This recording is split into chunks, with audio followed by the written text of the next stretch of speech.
بجميل المزايا وضعف فيه الأجور لصوام،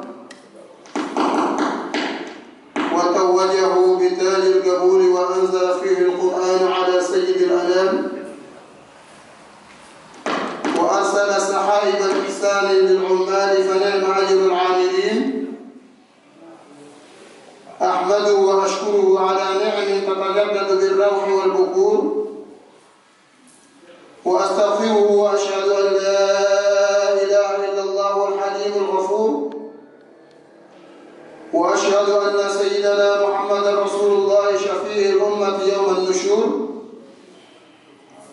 اللهم صل وسلم على خلقه ورضا نفسه وزنة عرشه ومداد كلماته. أما بعد، فيا عباد الله، أوصيكم ونفسي أولا بتقوى الله تعالى وطاعته، واعلموا أنه نزل بساحتكم شهر كريم وموسم عظيم خصه الله تعالى على سائر الشهور بالتشريف والتكريم، وفرض صيامه على المؤمنين وأنزل فيه القرآن الكريم، فقابلوه بحسن القبول. هذا شهر رمضان الذي أنزل فيه القرآن هدى للناس وبينات من الهدى والفرقان، فشمروا عن ساعد الجد وقدموا فيه من الخيرات الحسان، وما أنفقتم من شيء فهو يخلفه وهو خير الرازقين. هذا شهر أوله رحمة وأوسطه مغفرة وآخره عتق من النار إلى آخر الحديث.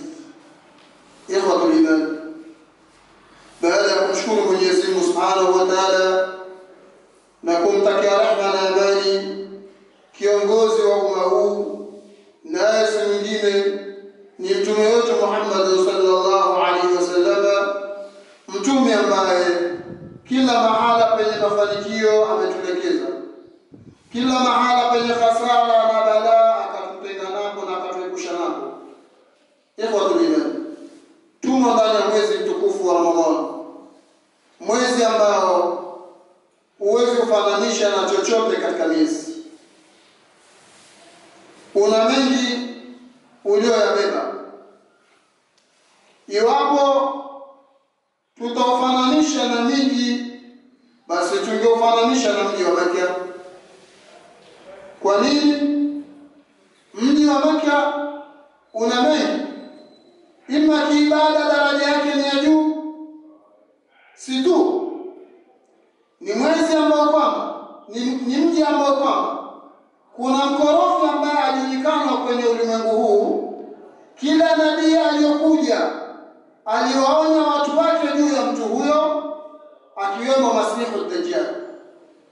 Lakini Masihu Dajjal pamoja na ujio wake atakapokuja atapitia miji mbalimbali, ila katika Masjidul Haram au katika msikiti wa Makka au katika mji wa Makka hana nafasi, atazuiliwa.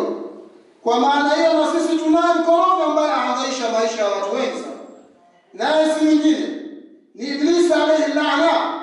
Mwenyezi Mungu Subhanahu wa Ta'ala wakati huu amemzuilia, yuko kifungoni. Kwa nini? Kwa sababu mbalimbali, ili kwa sasa upate nafasi nzuri sana ya kumwabudu Mwenyezi Mungu Subhanahu wa Ta'ala na kuhusia pamoja na kujihusia mimi mwenyewe. Kama tunavyojua kwamba huu ni mwezi wa Ramadhani, pamoja na kwamba ni mwezi wa Ramadhani pana dharura mbalimbali ambazo hutokea, ambazo saa nyingine dharura zile zitampelekea mwanadamu kuweza kuweka riziki mdomoni mwake. Lakini usijisahau, hata kama wewe uko katika hizo dharura, unatakiwa kujitambua uko mahala gani na uko katika mwezi gani, unatakiwa kuupa heshima kiasi gani. Ikiwa imekuja riwaya na hikaya ya kuwa kuna majusi ni mtu ambaye hana Mungu kamwe, ibada yake anayoifanya ni kuabudu moto, na haya yajulikana ni maarufu. Tulikuwa na sahaba Salman al-Farisi, sio? Msome historia yake. Atokea Fursi, sio? Walikuwa wakifanya sana ibada za moto. Hata Mtume katika miujiza iliyotokea alipozaliwa ni kuzimika nao Faris. Khumudu nari Faris ni kuzimika moto wa Fursi. Moto ambao haujawahi kuzimika, waabudiwa takriban zaidi ya miaka 1000. Lakini kuja kwa Bwana Mtume Muhammad sallallahu alaihi wasallam moto ule ukafanyaje? Ukazima. Sasa kulikuwa na majusi mmoja, yeye si Muislamu, alikiishi katika mji wa Madina, ila kuna kitu ambacho amekifanya ikawa ni sababu ya yeye kuingia janna, peponi. Na ni sababu gani? Ni kule kwake kuupa heshima mwezi mtukufu wa Ramadhani. Kivipi? Siku alipomuona mtoto wake ameenda katika soko la Waislamu mchana wa Ramadhani, yeye akawa anakula mchana kweupe, yule baba likamkera. Hata kama wao si Waislamu, lakini huu mwezi ni mwezi ambao Waislamu wanaoheshimu, wanaokirimu, wanaopa daraja ya hali ya juu. Kwa nini mtoto wangu leo ala mchana wa Ramadhani tena kwenye soko la Waislamu? Sababu hii ikampelekea kwa zile hasira, akanyosha mkono wake na kumpiga kofi na nguvu mwanawe, na huku akimwambia, lima lam tukrim hurmatal muslimina, kwa nini unashindwa kuheshimu mwezi wa Waislamu? Yeye amekerwa kumuona mwanawe ala mchana kweupe katika mwezi wa Ramadhani, tena katika soko la Waislamu. Kitendo hicho alichokifanya, falamma hadarathu wafatu, alipohudhuriwa na kifo, mauti alipokurudia kwake yeye kukata roho, Mwenyezi Mungu Subhanahu wa Ta'ala amtuma malaika amwambia, adriki dhalika almajusi, haraka sana mkimbilie yule majusi. Utakapofika laqinuhu, aweze kutamka kalima ya la ilaha illa Allah Muhammadur Rasulullah. Malaika akakimbilia akienda kuyasema maneno haya, la ilaha illa Allah. Huyu majusi Mwenyezi Mungu akamfungua kinywa chake, akaweza kuyatamka maneno ya la ilaha illa Allah Muhammadur Rasulullah. Lima? Kwa nini? Kwa sababu ya heshima yake, kuheshimu mwezi wa Ramadhani. Ikhwatul iman, ikiwa huyu si Muislamu, lakini inafika wakati akapata mwisho mwema, akamaliza vizuri, akaondoka katika hii dunia kwa kalima ya la ilaha illa Allah Muhammadur Rasulullah, sababu ni kuheshimu mwezi mtukufu wa Ramadhani. Falimadha bika, vipi kwako wewe? Huyu Mungu amemuokoa na si mwezi wa Ramadhani, alimuokoa kwa kuheshimu mwezi wa Ramadhani, akaweza kupata kalima shahada. Kwa sababu hiyo mimi na wewe tunatakiwa tuheshimu kiasi gani maana ni mwezi wetu, na kuhusia pamoja na kujihusia mimi mwenyewe. Hata kama kuna dharura zimekutokea, angalia ni mahala gani utaweza kutumia kile ambacho japo sheria imefanyaje, imekuruhusu. Sio unakaa mahala wazi, waeka riziki mdomoni, kila mmoja ajue kama ufungi. Huku ni kuvunjia heshima mwezi mtukufu wa Allah. Ikhwatul iman, tumuombe Mwenyezi Mungu Subhanahu wa Ta'ala atujalie tuwe ni miongoni mwa wale ambao kwamba tutaheshimu mwezi mtukufu wa Ramadhani. Mwenyezi Mungu atupe mwisho mwema, tuweze kutamka kalima shahada. Ikhwatul iman, tuko katika mwezi wa Ramadhani, mwezi ambao 10 la kwanza ni 10 la rahma, 12 lina maghfira, 13 lina itqu minan nar. Juzi tu tumeianza Ramadhani, tumeswali juma la mwisho la mwezi wa Shaaban, si ndio? Kwa hivyo hili ni juma la kwanza katika mwezi wa Ramadhani. Imekuja haraka mno na itaondoka haraka mno. Ilikuja kwa kasi, itaondoka kwa kasi. Ayyama ma'dudati, kila unapoamua kufanya udhivu wako jikumbushe aya Mwenyezi Mungu inayosema ayyama ma'dudati, Ramadhani ni siku chache, sio siku nyingi. Ikiwa 10 la kwanza ni 10 la rahma, usidhanie Mwenyezi Mungu aliuleta mwezi wa Ramadhani lengo ni kuukomboa umma. Hana lengo la kuadhibu watu Mwenyezi Mungu Subhanahu wa Ta'ala. Lakini kuna wale labda wanaona kama Mwenyezi Mungu awaonee. Lakini Mwenyezi Mungu ni yule ambaye kwamba hakosei katika mipango yake. Ajua ni kipi sahihi kinachostahili kupewa kwetu sisi. Hata kuliko baba unapofikiria kwamba baba atakupa kitu sahihi, lakini Mungu atakupa kitu sahihi zaidi kuliko nani? Kutiba alaykumus siyam kama kutiba ala alladhina min qablikum. Mwenyezi Mungu amefaradhisha kufungwa mwezi wa Ramadhani. Haikuanza na sisi. Kama kutiba ala alladhina min qablikum, kama ilivyofaradhiwa kwa wale waliotangulia kabla yetu. Faida ni nini? La'allakum tattaquna. Haya ndio matunda ambayo tutayavuna, tutayapata, tutayala tutakapofunga mwezi wa Ramadhani. Una matunda ambayo yanaitwa takwa. Haya matunda hali kila mtu. Hali mtu ovyo, hula mtu wa maana. Maana ni matunda ya maana. Lakini pana hatari kubwa sana. Tujipeleleze sisi sote tulioko. Tukupa mfano ambao pengine kwenye kichwa chako waweza kuingia haraka. Mfano leo una watoto watatu. Ala sabili mithali, tujalie una watoto watatu. Kisha wale watoto watatu ukatoa amri ya kwamba kuna jambo fulani nataka lifanywe. Ulipolisema lile jambo wewe kama mzazi kuambia watoto wako wafanye, mtoto wa kwanza akajitokeza hadharani akakwambia baba, mimi sitofanya. Sawa? Wa kwanza alikwambia wazi wazi, mimi katika hiyo kazi yako unaipanga kufanywa, mimi sitoifanya.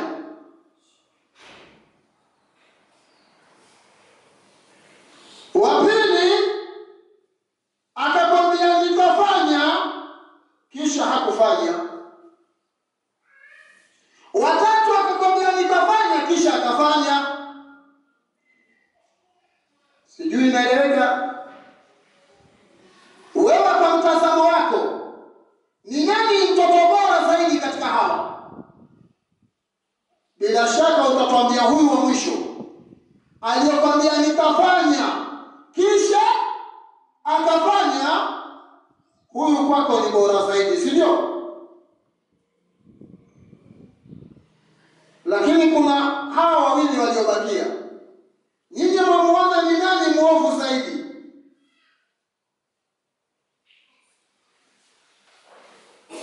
Kwa mtazamo wenu, katika hawa wawili, yule ambaye anakuambia mimi katika hiyo kazi unitoe baba, sitofanya.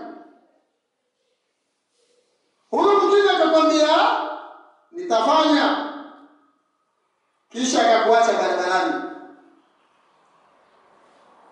Ni nani muovu zaidi katika hawa wawili? Hakuna majibu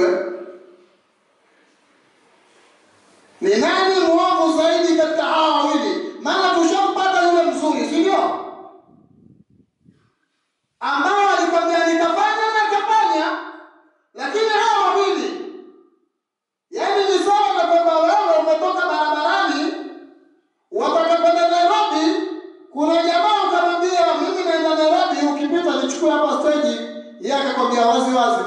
sitokuchukua. Mwingine akakwambia ningoje nitakuchukua, kisha akakupita. Ni nani atakayera zaidi hapa? Nani atakereka zaidi? Yule ambaye amekwambia nitakuchukua kisha hakukuchukua, sio? Au yule ambaye amekwambia wasiwasi mimi sitokuchukua ili upate kujipanga? Tunaingia darasani.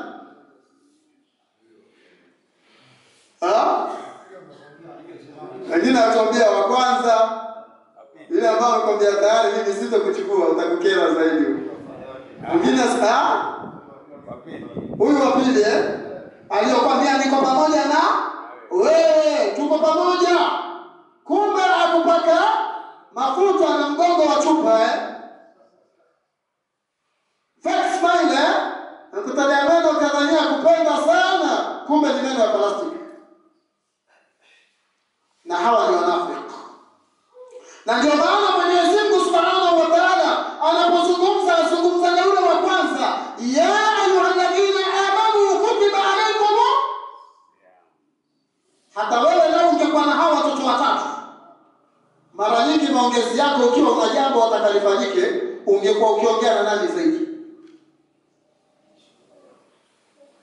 Yule ambaye mara nyingi ukimwambia havunji amri. Sasa lazima ujitilie mashaka sana, kwa nini mimi haongei na mimi? Wewe kama mtoto, mara nyingi ikiwa yule mzazi pakiwa na mazuri haongei na wewe, si wa kujitilia mashaka wewe? Kwa nini umetengwa? Kwa nini Mwenyezi Mungu azungumza na waumini? Kwa nini hazungumzi na Waislamu?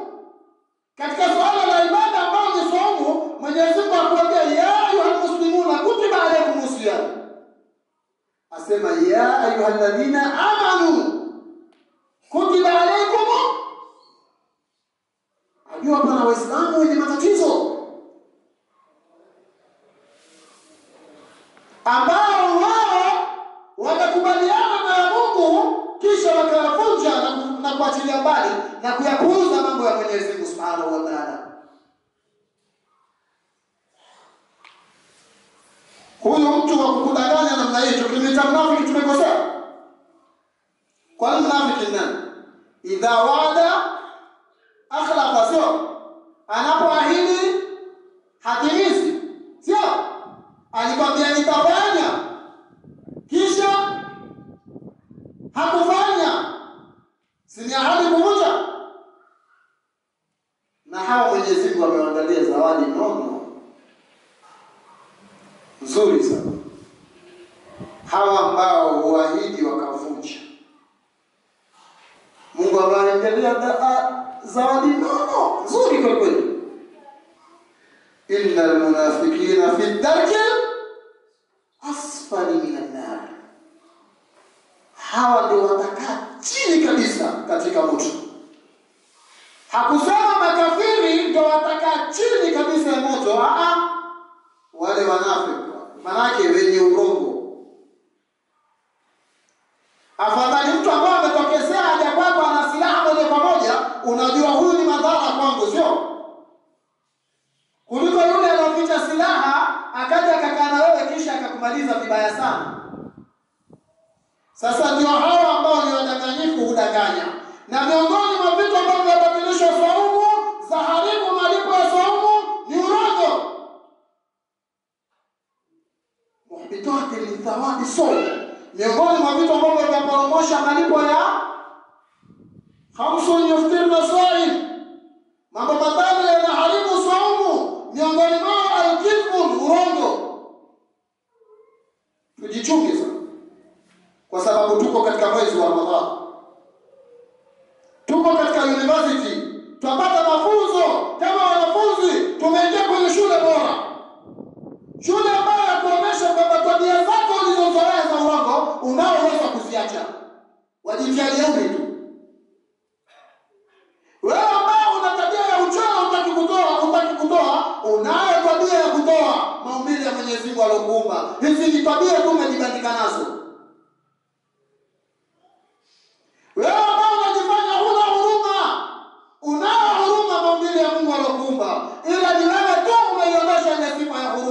kama tuonavyo namna wanavyokuwa Waislamu katika mwezi wa Ramadhani, kutoa mafunzo yote, kwa sababu ni university bora. Tuko katika shule bora, chuo bora.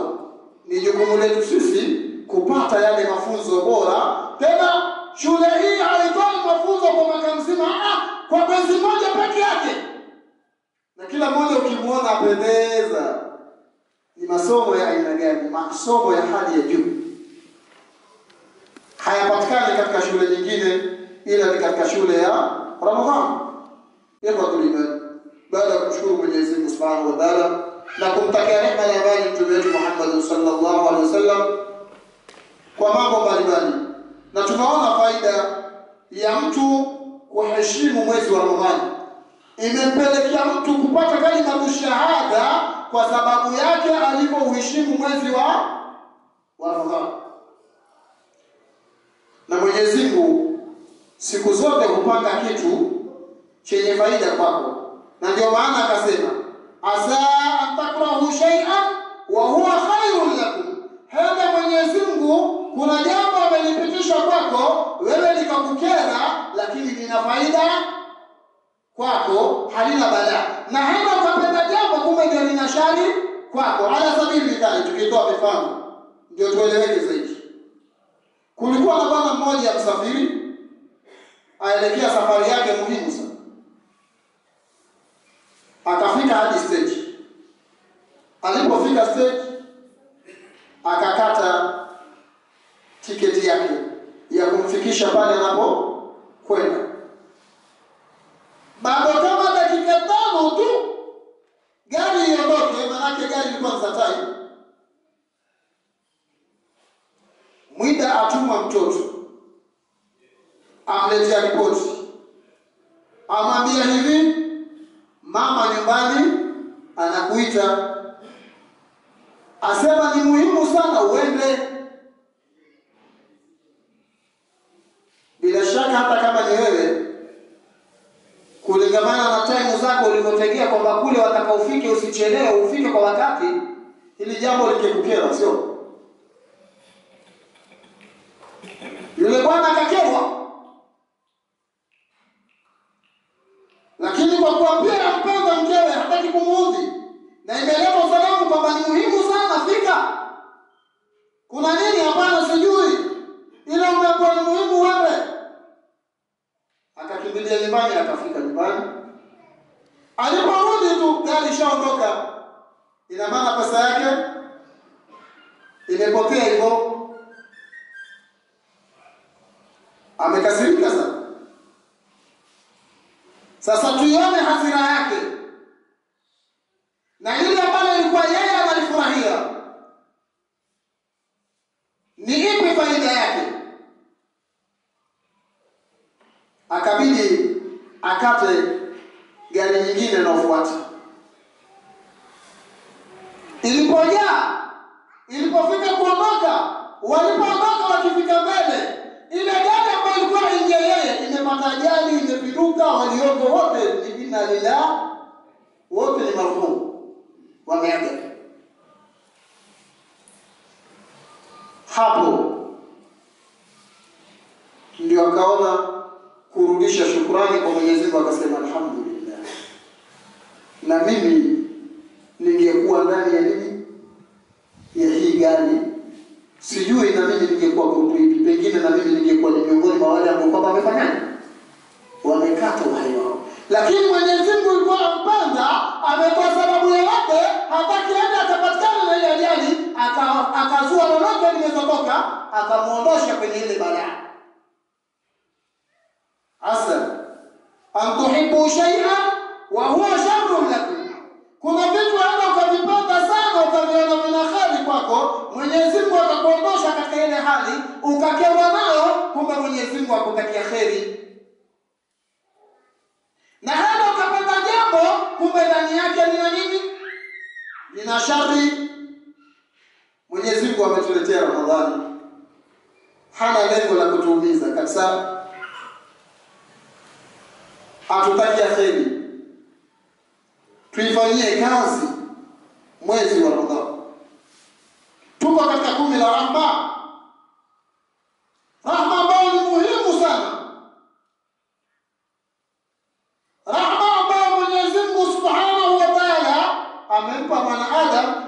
Mwenyezi Mungu rahma amezigawanya mafungu 100.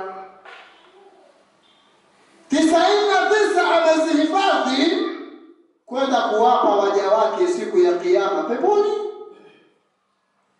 Rehema moja pekee yake ndio akaiteremsha ardhini ikawa yawatosheleza viumbe vyote. Imefika wakati kwa ile rahma mdudu, mnyama, mbuzi aweza kuondosha kwato yake asikanyage mtoto wake. Hili ambao tunaitumia sisi huruma, kuhurumiana, kusikiana, ni ile rehema moja pekee yake ambayo imewatosheleza waja wake wote walioko ardhini. Vipi siku ya kiyama Mwenyezi Mungu atakapoziatilia 99? Tutakuwa na raha kiasi gani? Na ndio maana vikaja katika baadhi ya riwaya kwamba kuna bwana mmoja alimwabudu Mwenyezi Mungu miaka 500. Alikuwa kwenye island, kisiwa. Sawa, kidogo tu kiasi. Mwenyezi Mungu akamezesha kwenye ile kisiwa matunda mbalimbali ukiwemo mti wa rumman na miti mingine yenye matunda tamu. Kisha akatoa maji mazuri yasiyokuwa na chumvi. Yule bwana akamwabudu Mwenyezi Mungu kwenye kile kisiwa. Anaposikia njaa atumia vile vilivyoko kwenye kile kisiwa. Akawa hana dhiki. Kwa hali hii akaendelea mpaka miaka 500. Itakapofika siku ya kiyama, Mwenyezi Mungu Subhanahu wa Ta'ala atamwambia huyu bwana aliyemwabudu Mwenyezi Mungu kwa muda miaka mingapi? Miaka 500. Amwambie ingia peponi kwa rehema zangu. Yule bwana amwambia Mwenyezi Mungu hapana. Miaka 500 bwana, si mchezo. Kisha leo wanaambia niingie peponi tu kwa rehema zako. Nataka kuingia peponi kwa ibada yangu na matendo yangu niliyofanya. Mwenyezi Mungu amwambie kwa mara ya pili, ingia peponi kwa rehema zangu. Amwambie Mungu, sitaki kuingia peponi kwa rehema zako, nataka kuingia peponi kwa ibada yangu na matendo yangu niliyofanya. Mwenyezi Mungu amwambie kwa mara ya 3, huyu bwana ajibu vipi alivyo kwa mara ya 3. Mwenyezi Mungu amwambia sawa. Sasa tuanze kulipana. Si wataka tulipane mimi na wewe? Ichukuliwe ibada yake ya miaka 500 katika viungo, aanze na jicho peke yake. Ibada yake ya miaka 500 imemalizika, jicho hajalifanyia kazi inavyotakiwa, na ibada zake za miaka 500 zimefanyaje? Zimekwisha. Mwenyezi Mungu ambaye malaika mchukueni mpelekeni motoni. Maana viungo vingine bado vya ndani. Jicho lenyewe hajalimalizia. Hapo amwambie Mungu hapana, basi nimekubali. Nataka kwenda peponi kwa rehema zako. Mungu amwambie hapana. Nenda kwa ibada yako na matendo yako. Amwambie Mwenyezi Mungu nimekubali ya Rabbi. Siwezi kuingia peponi kwa ibada yangu na matendo yangu, bali nitaingia peponi kwa rehema zako. Tuko katika kumi la rahma. Usikubali kumi hili limalizike uwe hujapata rahma za nani? Za Allah. Jipekue, jitafakari, jiulize maswali mengi sana, na uhakikishe umeyapatia majibu kila swali unalojiuliza. Ni mwezi hauna mfano. Tushikamane na ibada, tutengeze hali zetu, tubadilike, kwa sababu Ramadhani ilipoingia tarehe 1 ikatwambia maneno haya: ya baghi alkhair abshir wa ya baghi ashari aqsir.